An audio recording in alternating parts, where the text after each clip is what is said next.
Okay, we're going to be talking about this edge detection.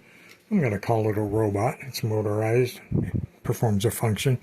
Using an IR circuit here and a dual H-bridge circuit there and the common 148 TT gear motor. So basically, the IR senses when it gets to an edge, reverses the TT motor, and in order to get it to spin when that motor reverses, we have to make sure that one of the wheels, let's catch it here, we go. We have to make sure that one of the wheels has got a slip clutch built into it. See the one on this side, because it thinks it's falling off a table right now, this one's running backwards. But this one over here isn't moving at all. Now when I put my fingers down here, so it thinks it's seeing a tabletop, you saw that other LED light up. Now this one's driving and that one's driving and it's wanting to go forward. And then when it sees an edge, it's going to stop.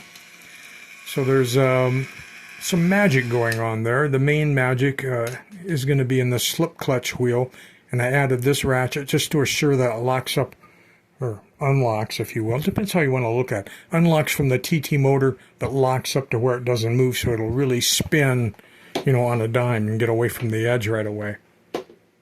That wheel is actually printed in 3 parts. This was an early version of it. So it has this cap, the rubber O-ring. The only difference between this one and the one that you saw there is this one has little nubs on this outside edge for this external ratchet to catch on to make sure that it'll lock up when the motor reverses. So you can see on the inside I only have one BB here. That's because I dropped the other one on the floor and I can't find it.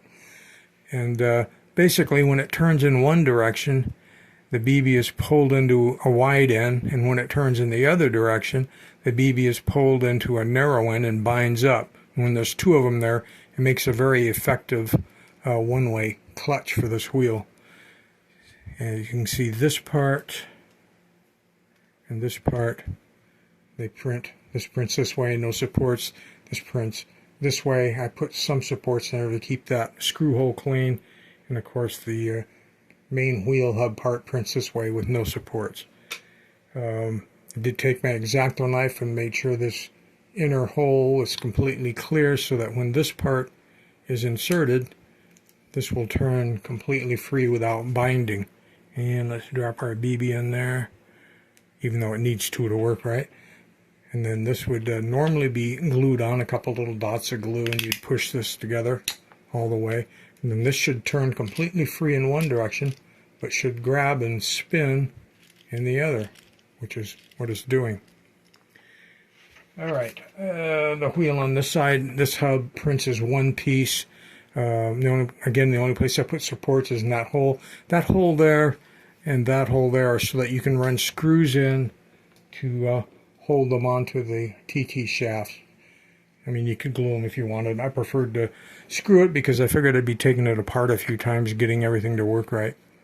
This separate little ratchet piece here, I'm holding on with a nail, nothing sophisticated. And if you had a screw, that'd be great. It has to be able to move completely freely. If it binds up at all, it's not going to perform its function.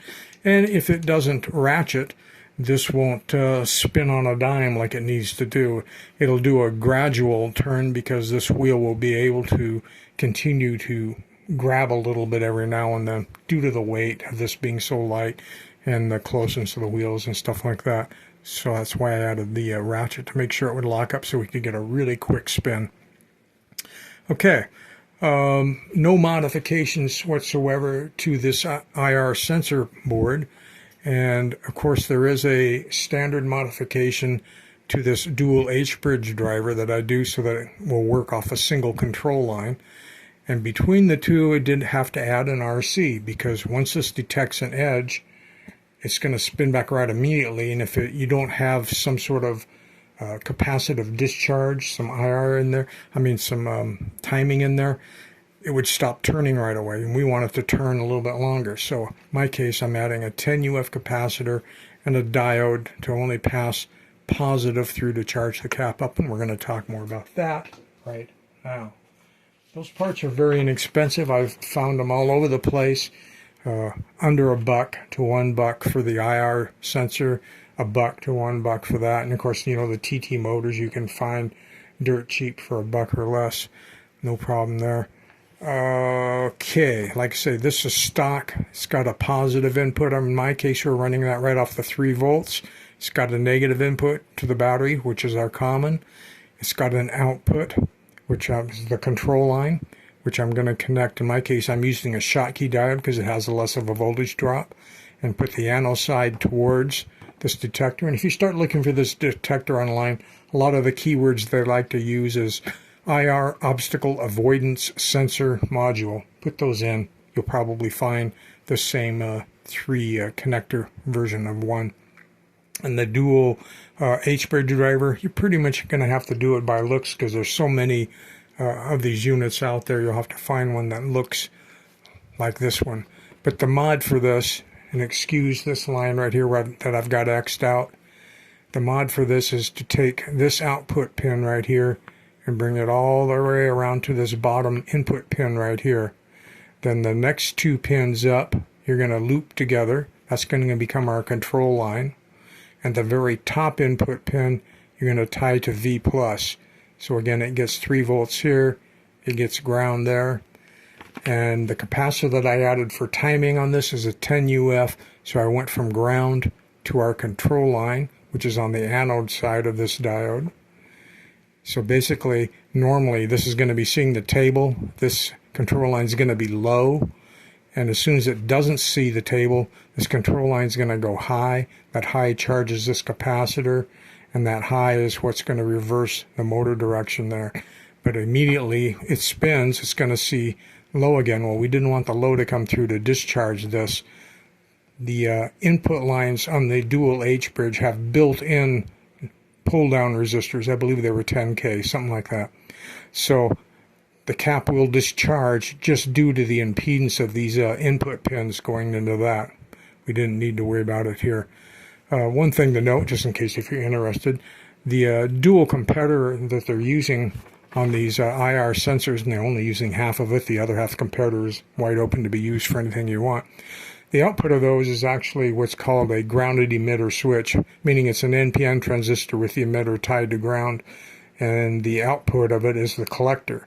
So when this sees something, the output is ground. It's sourced by that transistor built into it. But when it doesn't detect anything, the output is actually an open circuit. So how are we getting a positive pull-up here? Well, fortunately for us in this device, there's 2 pull-ups built onto the board. There's a 10K resistor pulling it up, and there's also an LED that lights, and it has a resistor as well. So between those 2, that gives us some pull-up. If we needed more, we could have tied right from this control line up to V+.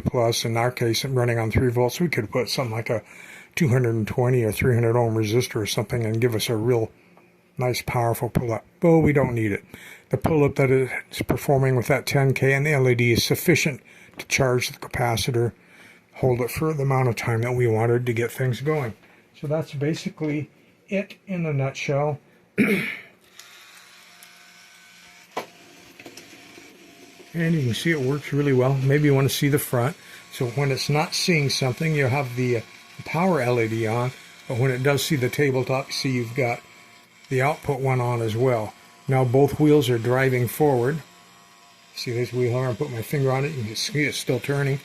But when it falls off the edge, then this one is reversed and this one locks up. So that's what's going to make it spin in place. And you'll see the time that it takes. It doesn't matter how long it's been off there. Start counting as soon as I put my hand back. So that's the delay that I determined to give it in the case of how long it should spin when it sees a problem, like the edge. All right. As with all the projects, just have fun with it. Don't worry about it too much. All these files are up on Thingiverse along with the schematic, but I believe I'm going to have to re-upload the schematic picture because I think on the one I have on Thingiverse I have this pin connected and coming around, which is the wrong one. It needs to be this top one. So if you've already got up there and downloaded things, you might want to wait a while because I think I have to re-upload this simple schematic with that one change there where I screwed up.